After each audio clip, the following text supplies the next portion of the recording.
अंधेरी रात थी और 3 दिन से लगातार हल्की हल्की बारिश हो रही थी। रह रह कर बिजली कड़कती और उसकी रोशनी में ही कुछ दिख जाता तो दिख जाता, अन्यथा चारों तरफ गहन अंधकार में हाथ को हाथ नहीं सूझ रहा था। आवाज़ के नाम पर रिमझिम बारिश का स्वर, बिजली की कड़क और झींगुरों की आवाज़ के अलावा कोई आवाज़ सुनाई नहीं दे रही थी। इस मौसम में सूनी सड़क पर वो तेजी से भागता जा रहा था। उसे पता ही नहीं था कि वो किस दिशा में भागा जा रहा है। अभी कुछ देर पहले ही वो ओमर विला के सर्वेंट क्वार्टर में सोया पड़ा था कि अचानक उसके कमरे का दरवाज़ा खड़का। उसकी नींद खुल गई। थोड़ी देर बाद फिर वही आवाज़ आई। वो उठा और दरवाज़ा खोला। सामने विला की 19 साल की नौकरानी खड़ी थी। वो कुछ नशे में थी और उसकी ज़ुबान लड़खड़ा रही थी। उसने उससे न जाने क्या कहा कि वो उसके साथ विला के अंदर भागा और विला के मालिक की बेटी के कमरे में घुसा। 2 कदम कमरे के अंदर रखते ही दरवाज़ा बंद हो गया। उस समय विला के मालिक और मालकिन कहीं बाहर गए हुए थे। विला सन्नाटे में डूबा था और उसके साथ वो हुआ जो उसने सपने में भी नहीं सोचा था। 2 लड़कियों ने बड़ी निर्लज्जता से उसकी इज्जत लूट ली। वो उनके चंगुल से छूटकर जिधर उसका मुंह था उसी दिशा में भागता चला गया। सुबह के 5 बज रहे थे। बारिश से भीगा वो थर-थर काँप रहा था। अब वो कहाँ जाए? गांव से भागकर वो शहर आया था। भाइयों ने बंटवारा कर लिया। माँ बाप पहले ही परलोक सिधार गए। 20 साल की उम्र में पढ़ाई भी अधूरी रह गई। गांव में भी उस दिन कुछ ऐसी ही घटना घटी थी। उसकी नवविवाहिता भाभी ने उसके साथ जबरदस्ती की और भाई ने रंगे हाथ पकड़ लिया। भाभी टेसुए बहाने लगी और सारा आरोप देवर पर मढ़ दिया। भाई गुस्से से बावला हो गया। वो मारने दौड़ा तो वो इसी तरह भागा था। इन दोनों ही घटनाओं में उसे कोई सुख नहीं मिला। हाँ, स्त्री जाति के प्रति उसका मन नफरत से भर गया। अब इस परिस्थिति में वो कहाँ जाए, उसे समझ में नहीं आ रहा था। गांव वापस जा नहीं सकता और यहाँ शहर में अच्छा भला ठिकाना छिन गया था। सुबह के 10 बज रहे थे। बारिश बंद हो चुकी थी और मौसम सुहाना हो गया था और वो रेलवे स्टेशन पर खड़ा था। जेब में पैसे थे नहीं और भूख से बुरा हाल था। स्टेशन पर पुलिस की चहल पहल कुछ ज़्यादा ही थी और फिर एक रौबदार चेहरे वाला पुलिसकर्मी उसके सामने खड़ा होकर उसे ध्यान से देखने लगा। उसकी आंखों का भाव पढ़कर वो आतंकित हो गया। दोपहर के 12 बजे वो लॉकअप में बंद था और उसे पता चला कि ओमर विला में हत्या हो गई थी।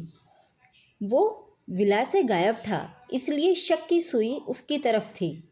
आज सुबह विला के मालिक मिस्टर राउत अपनी पत्नी के साथ विला पहुँचे और अपनी बेटी को मरा पाया। कोई सामान गायब नहीं था। गायब तो केवल 2 लोग थे। एक वो था, दूसरी वो 19 साल की घरेलू नौकरानी। मिस्टर राउत की बेटी के पेट पर चाकू के कई वार हुए थे और वो बेड पर रक्त रंजित लाश के रूप में पड़ी थी।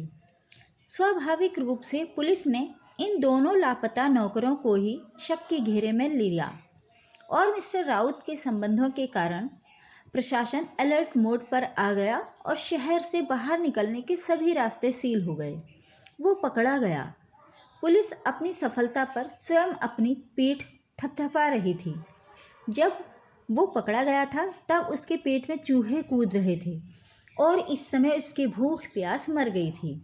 उसका दिमाग साए साए कर रहा था और सोचने समझने की क्षमता कुंद हो गई थी और वो स्थिर आंखों से एक दिशा में एकटक देख रहा था।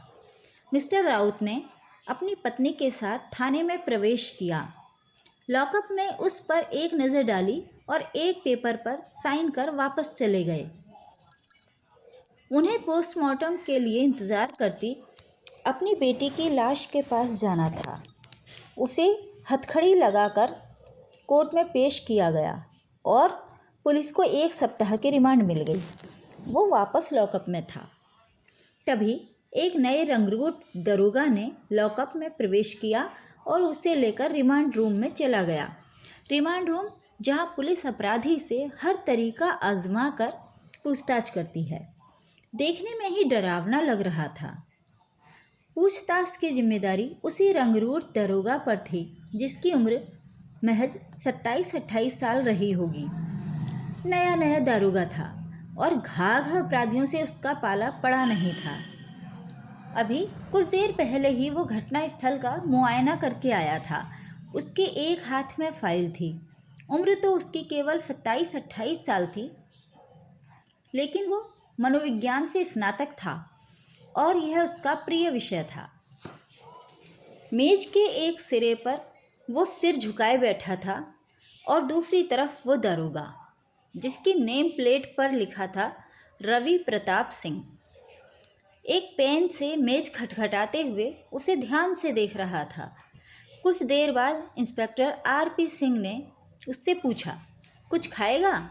उसने न में सिर हिलाया। कुछ देर चुप्पी छाई रही और फिर उस दरोगा ने उसके लिए चाय नाश्ता मंगवाया। इंस्पेक्टर ने पानी का गिलास उसे पकड़वाया और वो गटागट पानी पी गया। 2 गिलास पानी पीकर चाय नाश्ता कर उसने सिर उठाया। इंस्पेक्टर ने उससे बड़े नर्म लहजे में पूछताछ शुरू की। हाँ, तो बलराम, यही नाम है तुम्हारा? बलराम ने सहमति से सिर हिलाया। इंस्पेक्टर ने कहा, मैं तुमसे कुछ नहीं पूछूंगा, तुम ही अपनी कहानी सुनाओ, मुझे कोई जल्दी नहीं है। और बेचारे बलराम ने पूरी दास्तान विस्तार से कह सुनाई। इंस्पेक्टर मुस्कुराया और बोला, तो तुम्हारे साथ 2 खूबसूरत लड़कियों ने बलात्कार किया और तुम भाग खड़े हुए? हाँ साहब, मैं भगवान की कसम खाकर कह सकता हूँ, मैंने जो कुछ कहा सच कहा है। पता नहीं इन औरतों की मेरे साथ क्या दुश्मनी है। गांव से भी एक औरत के कारण ही मैं भागा। उस समय भी मुझे ही दोषी माना गया और आज तो मुझे कातिल ही समझा जा रहा है। यह कहकर बलराम रोने लगा। कुछ देर इंस्पेक्टर उसे देखता रहा, फिर उसे 1 गिलास पानी पिलाया और बैठकर कुछ सोचता रहा। रात के 12 बज रहे थे। बलराम लॉकअप में निढाल पड़ा था और इंस्पेक्टर सिंह के सामने टेबल पर बैठा कोई फाइल पलट रहा था। सुबह के 10 बज रहे थे और अपने लाव लश्कर के साथ इंस्पेक्टर सिंह ओमर विला पहुंचा। उसके साथ डॉग स्क्वाड और फिंगरप्रिंट एक्सपर्ट्स की टीम थी। कुत्ते को बलराम का कपड़ा सुंघाया गया, लेकिन वह इधर उधर घूमता रहा। लगता था जैसे वो भ्रमित हो गया हो। इधर घटना स्थल पर फॉरेंसिक एक्सपर्ट्स की टीम अपने काम में जुटी थी। 3 घंटे बाद टीम कमरे के बाहर थी और कुत्ता अंदर। कुत्ते ने बिस्तर सूंघा और कमरे का एक चक्कर लगाया और कमरे से बाहर भागा और गायब नौकरानी के कमरे में पहुंचा। वहां से निकलकर वह विला के पिछवाड़े भागा और पीछे लॉन में पहुंचा और ताज़ा बनी क्यारी को अपने पैरों से खुरचता हुआ भौंकने लगा। जब क्यारी की खुदाई हुई तो वहां से उस नौकरानी की लाश मिली जो पूरी तरह नग्न थी। लाश पुलिस ने अपने कब्जे में ले ली। अब केस उलझता जा रहा था। 2 दिन में ओमर विला से 2 लाशें मिली थीं। दोनों की हत्या हुई थी। ओमर विला से निकलते समय इंस्पेक्टर सिंह की नज़र गेट के सामने सड़क के दूसरी ओर स्थित ज्वेलरी शॉप के बाहर लगे सीसीटीवी कैमरे पर पड़ी और पता चला कि रात 11:30 बजे बलराम तेजी से भागता हुआ विला के गेट से बाहर निकला था और 12:30 बजे रात को एक आदमी रेनकोट पहने हुए गेट के अंदर गया।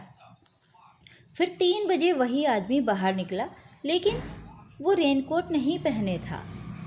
इंस्पेक्टर सिंह ने बलराम को साफ पहचाना और उस रेनकोट वाले अजनबी की भी शक्ल देखी।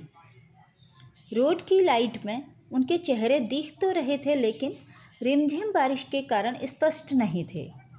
इस अजनबी की केस में एंट्री ने इंस्पेक्टर को वापस विला में जाने के लिए मजबूर कर दिया। 3 घंटे की लगातार छानबीन से लॉन की झाड़ियों से वो रेनकोट मिल गया और अब बारी कुत्ते की थी। उसने रेनकोट सूंघा और पहले भागकर नौकरानी के कमरे में पहुंचा। फिर वहां से मिस्टर राउत की मृत बेटी के कमरे में पहुंचा। वहां से वापस नौकरानी के कमरे में आया और फिर धीरे धीरे सूंघता हुआ विला के पिछवाड़े उस जगह पहुंचा जहां नौकरानी की लाश जमीन में दबी मिली थी। फिर दर्जन भर पुलिस वालों की टीम विला की खाक छान रही थी और इस छानबीन में आलाए कत्ल चाकू भी बरामद हो गया। 48 घंटे के बाद फॉरेंसिक रिपोर्ट इंस्पेक्टर की मेज़ पर थी। चाकू पर उंगलियों के निशान बलराम के नहीं थे। चाकू पर मिले खून का नमूना राउत की बेटी के खून से मैच गया। स्पष्ट था, हत्या बलराम ने नहीं की। केस तो कुछ सुलझता जा रहा था, लेकिन हत्यारा अभी भी पहुंच के बाहर ही था। मृतका के बेड पर और दरवाजे पर बलराम की उंगलियों के निशान तो थे, लेकिन नौकरानी के गले पर और उसके कमरे में तो किसी और की उंगलियों के निशान थे। नौकरानी के कमरे में कहीं भी बलराम की उंगलियों के निशान नहीं मिले। अब बलराम के ऊपर से शक की सुई घूमती हुई एक अजनबी की ओर इशारा कर रही थी। 7 दिन बीत गए, अपराधी का कोई पता न चला और पुलिस ने बलराम को कोर्ट में पेश किया। पुलिस की जांच से स्पष्ट था कि बलराम निर्दोष था। न्यायाधीश सारे सबूतों की बिना पर बलराम को छोड़ना चाहता था, लेकिन बलराम ने कोर्ट से गुहार की कि जब तक हत्यारा न पकड़ा जाए उसे रिहा न करें। अब जिस आदमी पर कोई आरोप ही सिद्ध ना हो, उसे जेल या पुलिस कस्टडी में कैसे भेजा जाए। अंततः बलराम बरी हो गया और इंस्पेक्टर सिंह ने उसे थाने में ही खाली पड़े एक क्वार्टर में कुछ समय तक रहने की अनुमति दे दी। इस बीच 2 बार और घटनास्थल का मुआयना हुआ और पुलिस को दरवाजे के पीछे से खून में डूबे पंजे की पूरी छाप मिल गई। पता नहीं कैसे पिछली बार की छानबीन में यह छाप कैसे छिपी रह गई। पुलिस रिकॉर्ड में कहीं भी इन निशानों से मिलते जुलते निशान नहीं मिले थे। जितने सबूत मिलने थे मिल गए और अब घटनास्थल की सील हटा ली गई। अब पुलिस के पास हत्यारा तक पहुंचने के 2 क्लू थे। सीसीटीवी फुटेज के अलावा पूरे पंजे की छाप और आलाए कत्ल वो चाकू। इस डबल मर्डर केस के 15 दिन बीत गए थे। इसी बीच मिस्टर राउत के बड़े भाई थाने पहुंचे। वे एक शौकिया ज्योतिषी थे और उस खून में डूबे पंजे के निशान की बाबत इंस्पेक्टर सिंह से कुछ कहना चाहते थे। उन्होंने कहा, जो पंजे का निशान दरवाजे के पीछे पाया गया, उसकी हस्तरेखाएं बताती हैं कि जिस आदमी के पंजे का ये निशान है, वो आदमी 25 साल की उम्र में अपनी छोटी बहन का मर्डर करेगा। कानून ज्योतिष पर विश्वास नहीं करता और ना ही इसे सबूत की संज्ञा ही दी जा सकती है। फिर भी इंस्पेक्टर को एक रास्ता दिख ही गया। पुलिस ने 24 घंटे के अंदर नौकरानी के भाई को गिरफ्तार कर लिया और फिर पुलिसिया पूछताछ में उसने जो कुछ बताया उसे सुनकर हर कोई हैरान रह गया। 19 साल की वो खूबसूरत नौकरानी, जिसका नाम पिंकी था, शराब पीने की शौकीन थी और उसका नाजायज संबंध अपने ही भाई से था। उस दिन उससे ही मिलने वो हत्यारा संजय, जो एक गारमेंट्स शॉप में सेल्समैन था, रात 12:30 बजे विला में गया, लेकिन बहन को उसके कमरे में न पाया। कुछ ही देर में उसे अनुमान हो गया कि घर में कोई नहीं है और उसने विला के दूसरे कमरे से आती आवाज़ों का पीछा किया। उस समय उस कमरे में पिंकी और राउत की बेटी जाने किस बात पर खिलखिला रही थीं और शराब पी रही थीं। आहट सुनकर पिंकी बाहर आई और संजय को देखकर किलकारी मारने लगी और उसे घसीटकर बेडरूम में ले गई। शराब के नशे में उन दोनों लड़कियों ने वह किया जो उन्होंने बलराम के साथ किया था। 2 बजे रात को संजय ने मिस्टर राउत की बेटी से पैसे मांगे और कुछ ऐसा बोला कि वो गुस्से से आग बबूला हो गई। बात बढ़ती गई। शराब तो वैसे भी बुद्धि भ्रष्ट कर देती है और उन दोनों की बची खुची शराब पीकर वह भी मदमस्त हो रहा था और उसने वहीं प्लेट में रखे सलाद काटने वाले 6 इंच लंबे तीखे चाकू से राउत की बेटी पर कई वार किए और वहाँ से भागा। लेकिन पिंकी चिल्लाने लगी और अनजाने में ना चाहते हुए भी संजय ने उसका गला दबा दिया। उसकी लाश को तो उसने लॉन में दफना दिया, लेकिन खून में डूबी मिस्टर राउत की बेटी की लाश देख उसे डर लगने लगा, जिसकी आंखें मरने के बाद भी खुली थीं। वह 3 बजे वहाँ से भागा, स्टेशन पहुँचा और अपने गांव वैरागढ़ पहुँच गया। पुलिस वैरागढ़ पहुँच गई और वह गिरफ्तार हो गया। बेचारा बलराम निर्दोष ही फंस रहा था, लेकिन वो खुश था। एक तो उस पर कोई आरोप नहीं था और वो थाने में ही इंस्पेक्टर सिंह की कृपा से खाना बनाने का काम करने लगा। वहाँ इस बात से वो सबसे ज़्यादा खुश था कि वहाँ कोई औरत नहीं थी।